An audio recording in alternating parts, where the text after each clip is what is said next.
Et c'est nouveau. La bourse de Paris, elle baisse un petit peu, moins 0,55% alors qu'il est à 5223 points. Je me souviens quand j'étais plus jeune, à la fin du journal télé sur TF1, la présentatrice ou le présentateur mentionnait toujours l'état du CAC 40 s'il avait augmenté ou baissé de X%. Je ne le savais pas à ce moment-là, mais c'était la première fois que j'étais face au monde de la bourse.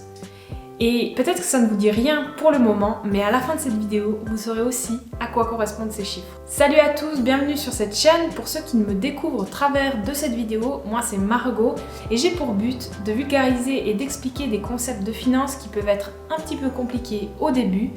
J'aime aussi faire des petits schémas parce que je trouve que ça permet de mieux comprendre les choses. Donc si les sujets vous intéressent, n'hésitez pas à vous abonner, ça aide à faire connaître la chaîne.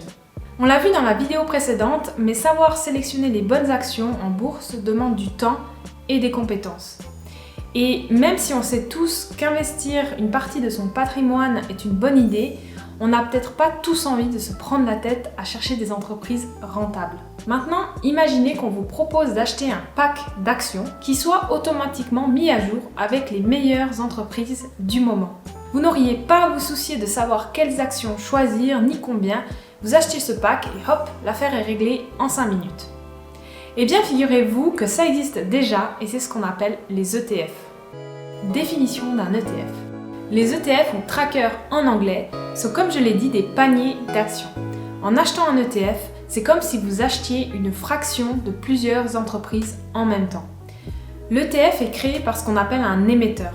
C'est lui qui se chargera de composer ce panier d'actions selon différents critères. Et vous en avez de toutes sortes des ETF. Vous avez l'ETF Monde, un ETF spécial Suisse, un ETF spécial France, un ETF spécial investissement durable, technologie. Enfin bref, vous l'aurez compris, l'intérêt principal de l'ETF, c'est que votre portefeuille d'investissement sera très rapidement diversifié sans y passer trop de temps. Par exemple, l'ETF iShares MSCI World est très diversifié car il représente plusieurs secteurs et plusieurs entreprises du monde entier. Donc on voit bien qu'en achetant cet ETF, vous avez investi dans des entreprises basées aux États-Unis, au Japon, en Suisse, en France. On voit aussi que les entreprises les plus importantes qui composent cet ETF sont dans le secteur technologique avec Apple, Microsoft, Amazon, Google sous le nom d'Alphabet. Mais il n'y a pas que des entreprises tech, il y a aussi d'autres secteurs comme la communication, la finance, la santé ou encore l'industrie. Mais vous voyez quand même qu'il y a plus de 1500 sociétés dans cet ETF, donc on peut dire que vous êtes plutôt diversifié. Comment acheter un ETF ? Alors tout comme les actions, il faut passer par votre courtier en ligne ou votre banque pour acheter des ETF. Ils sont cotés en bourse et leur cours fluctue pendant la journée. Par exemple, l'ETF qu'on vient de voir juste avant s'échange à environ 130 $ en avril 2022.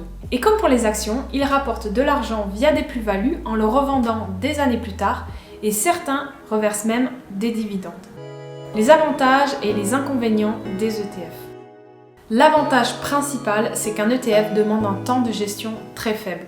Il suffit d'en choisir un et d'en acheter un peu tous les mois et c'est tout. Avec seulement quelques ETF bien choisis, vous pourrez être très bien diversifié et réduire encore plus le risque de perdre de l'argent.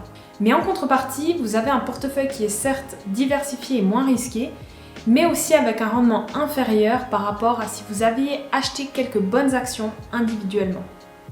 Parce qu'attention, en achetant un ETF, vous ne possédez pas directement des actions d'une entreprise, mais vous possédez des actions dans un produit financier. Quand vous êtes directement actionnaire d'une entreprise, selon le nombre de parts que vous avez un droit de vote aux assemblées générales, par exemple.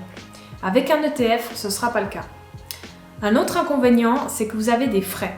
Alors, je vous rassure, les frais sont beaucoup plus faibles que si vous investissiez auprès de votre banque, mais quand même.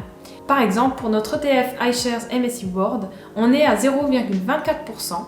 Donc si vous achetez 5 positions à 130 $, soit 650 $ d'investissement total, vous paierez 1,56 $ à l'émetteur de cet ETF. Alors ça va, je pense qu'on s'en sort, mais quand même c'est quelque chose à prendre en compte. Maintenant on en arrive à la deuxième partie de cette vidéo. Pour savoir quelles entreprises sont présentes ou non dans un ETF, l'émetteur va se baser sur ce qu'on appelle un indice boursier. Définition d'un indice. De manière générale, les indices sont utilisés pour prendre la température de l'état des marchés financiers. Ils sont mesurés en points et non en dollars et fluctuent chaque jour selon le cours des entreprises. Chaque pays qui est actif sur les marchés financiers et qui possède sa propre place boursière possède son indice. En France, il y a le CAC 40, en Suisse, il y a le SMI, aux États-Unis, vous avez le S&P 500, le Dow Jones, le Nasdaq, au Japon, vous avez le Nikkei 225. Enfin bref, vous voyez qu'il y en a un peu partout. Maintenant, si on regarde un peu plus en détail en France, le CAC 40 représente les 40 plus grosses capitalisations boursières des entreprises françaises. C'est une longue phrase en fait pour dire que c'est le classement du top 40 des entreprises françaises du moment. Cet indice reflète la tendance de l'économie globale des grandes entreprises françaises, c'est-à-dire que si cet indice baisse, c'est que les entreprises perdent de la valeur et au contraire, s'il augmente, c'est qu'elles prennent de la valeur. Par exemple, sur le mois écoulé, on peut voir qu'il est en hausse de plus 516 points, donc l'économie française se porte plutôt bien en avril 2022. Et la liste des entreprises que compose cet indice est régulièrement mise à jour pour ne garder que les 40 meilleures entreprises. On retrouve par exemple Airbus, L'Oréal, Bouygues, Carrefour, Crédit Agricole. Et si par exemple Bouygues se casse la gueule, alors l'entreprise ne fera plus partie du classement, mais bien sûr ça n'empêchera pas d'y retourner quand les chiffres iront mieux. Comment acheter un indice? Alors il n'est pas possible d'acheter un indice car c'est une mesure.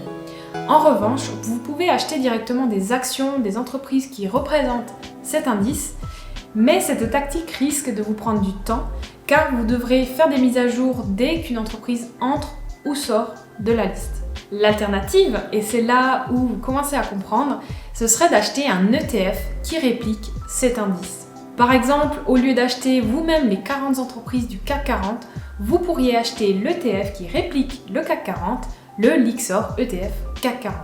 L'ETF va simplement répliquer l'indice. Si une entreprise sort de la liste de l'indice, alors l'entreprise ne sera plus présente dans l'ETF.